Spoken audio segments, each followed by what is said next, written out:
Thank you so much for joining us. We know this is round 2, but this time we get to talk about your full-length feature film.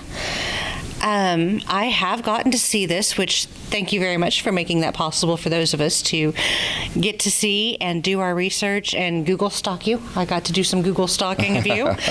For those at home, we'll let you tell them about the film in a moment, but in my research, I found that this is kind of a thank you or a remembrance in honor of your father.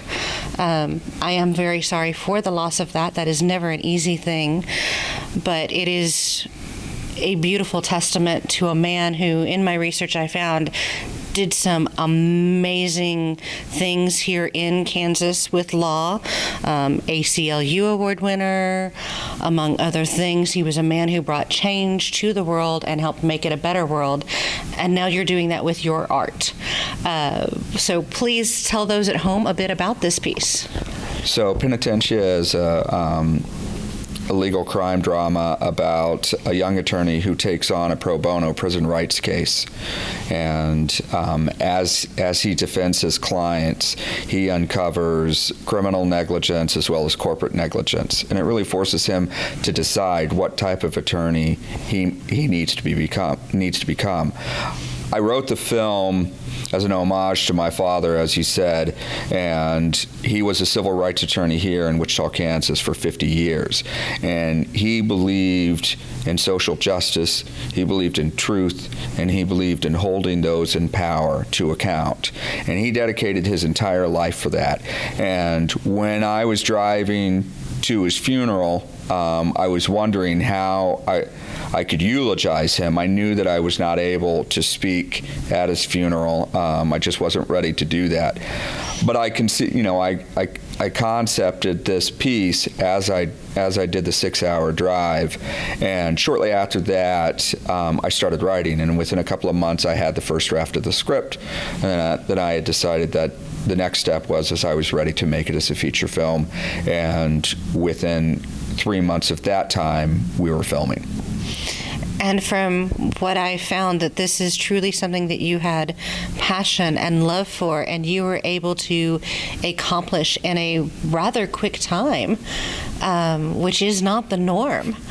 Tell everyone about that. Well, I mean, I think I was kind of possessed with the same purpose and mission that drove him throughout his life. And when I decided that I was ready to do it, I was ready to do it. I'm fortunate in that I own a production company, so I had the means of production at my fingertips. So I had a grip truck, I had cameras, I had people that I work with all the time, and people that were interested in doing larger narrative pieces, and then I had the script. So I was able to really move quickly to do that, partially because I've been doing this for 30 years. But yeah, it is a pretty crazy timeline, no doubt about it. You have a rather exciting cast. How did you find them? How did they find about the project? So the previous year I had shot a short film called Liberty, and one of the actors in Liberty, a woman by the name of Natasha Coppola Shalom, she and I became friends after we wrapped that project, and I talked to her about it, and she said, I really want to cast this film, and I knew that I wanted to do a SAG production, and so she started reaching out to her network, and as well as doing casting notices, and so she cast, she would kind of get all the information, and she and I would huddle together and decide who we liked, who we wanted to call back for reads. But a lot of that cast are personal connections that she's had, or friends of friends of friends, and we were able to build a cast off of that. I wanted to ask about one thing. With kind of the opening scene, we see him getting ready for his day. And of course, this actor, wonderful, happened to have the personal choice of he has tattoos and he's covering them. Was that something that you had outlined, or just he happened to have them so you chose to make that choice to work with that? Well, I will say a correction. He has a tattoo, but he's covering the scars on his wrist. Thank you. So that was a very intentional choice early on. I knew that I wanted to do the metaphor of masking his past, masking his pain, as well as a more subtle way of showing the notion of code switching. Because Ale is a person of color, and Ale is in a traditionally a very white profession. He's a lawyer at a corporate defense firm. So code switching is something that he's very familiar with, and so I felt like that was a good visual representation of that. And thank you for clarifying that for me. You also have, of course, his older former mentor that gets to come back into the piece. Having a mentor is something I know I personally appreciate and respect. How did you decide to use a mentor position in this? Well, Marvin Weissman is a mentor-like character, and Marvin is I would say about as shameless of an analog to my father as there could be. And I knew that I wanted to do a film that honored what my father believed in, but I also knew that I didn't want to do a film that was about my father. So to me, it seemed like from a narrative standpoint that was a natural progression. But at the same point, Marvin was also someone that was really pushing him to do something that he was avoiding. And so that's really what went into that decision making for casting Marvin, or for creating the character Marvin Weissman. And how did you choose your locations? We've got indoor, outdoor, offices, restaurants, parking lots. That was all through. That was so in the writing process. Generally, my approach is I write and I don't self-edit, based on what can I realistically do. I just write. And then as we started to go into the production, then things started to kind of change around. Could I do this? Could we do this? But more than anything, it is kind of, for as small as the film is, we really do cover a lot of locations, and it is extremely ambitious. But I felt like that was what the world would be like for Ale, and so it just felt that was natural and that was what was necessary. Thank you. With this project, did you find any form of catharsis or some additional healing, or kind of a way to say goodbye? I've been asked this question a couple of times, and I don't think I have a really good answer on it. I do think that as time goes by, I'm more and more able to speak about it and maintain some stoicism. And I guess in some ways that is cathartic, but I think what I get from it that's most enjoyable is sharing the memory of what my father believed in, and there are very few people in my life that I have ever met that has the same that possess that same sense of purpose and mission that my father has. And that purpose and mission was social justice, and he built his entire life around it. And we need more people that have that. And one of his friends told me, I remember, she said, the world needs more Jim Loings. And that's really what I wanted to communicate in that piece. I mean, yes, it's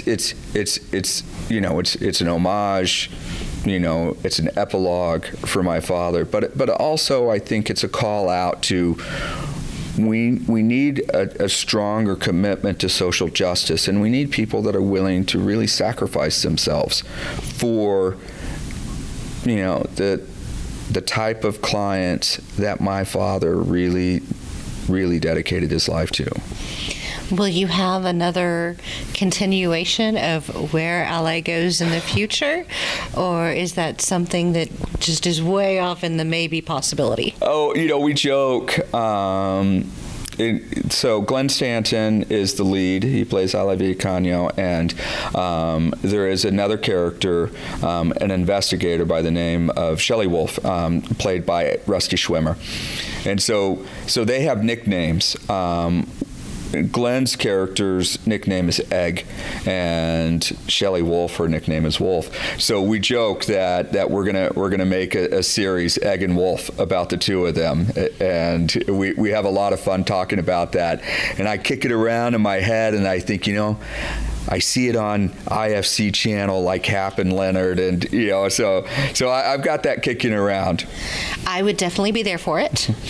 And again, I enjoyed your cast. I've actually gotten to meet some of them around the festival, travel arrangements and all of that, but they're lovely people, and they were passionate about the project too. They had very kind things to say about the project even when you were not present. So they believed in it too. And then you also work a lot with your wife. I am a child of parents that worked together. They had a business together. With working with someone such as your wife, your partner, what is one piece of advice you can give others about working in a situation like that to keep everything happy and healthy and smoothly for others? Well, yeah, my wife and I met when we were in film school together in Video Production 101, and we became partners on a project, and pretty much all through college we were creative partners through film classes, and about a year before we left college, we started dating, and we've always been really intertwined. We ran a business together, we ran a production company and a marketing agency together for 15 years, and we split the company up, and she went and took her side of the business to another company, and one of the things, so Penitentia is actually, her day-to-day involvement is really minimal. And it was really one of the first creative projects in a long, long time that we had not worked together on. And I think one of the things that was so important about that is recognizing the space.